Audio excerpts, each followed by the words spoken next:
व्हिडिओचं title बघा. हो, माझा बड्डे होता काल, पण खूपच बकवास गेला आहे माझा बड्डे. म्हणजे ॲक्च्युली तर काय सांगू मी तुम्हाला, उमेशचं माझं थोडंसं वाजलेलं 10 तारखेलाच, तर त्यामुळे त्याच फेजमध्ये होते मी.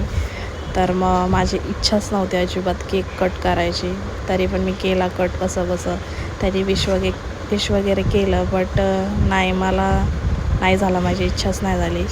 दिवसभर पण काहीच नाही, तो कामाला गेलेला. मला वाटलं होतं की काहीतरी होईल, बट काहीच नाही झालं. ठीक आहे, अपेक्षा ठेवल्या मी. असू द्या, आता तुम्ही लोक म्हणता असं काय सांगते, पण जे खरं आहे तेच सांगते मी.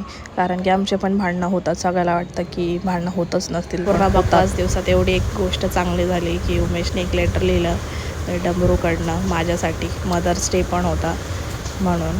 तर मग आम्ही संध्याकाळी जेवायला पण गेलेलो, पण तिथं पण आमचा मूड एकदम खराब झालेला. त्यांनी पण जेवण एकदम भंगार बनवलेलं, म्हणजे जेवण खारड बनवलेलं, तर त्याच्यामुळं पण माझा सगळा मूड खराब झाला. आणि मग दिवसभरचं सगळं आठवलं मला की कसा माझा बड्डे झाला आहे, म्हणून मी असं टायटल दिलं आहे, बकवास दिवस. असू द्या. आणि ज्यांनी कोणी विश केलं त्यांना थँक्यू. भेटूया उद्या. बाय.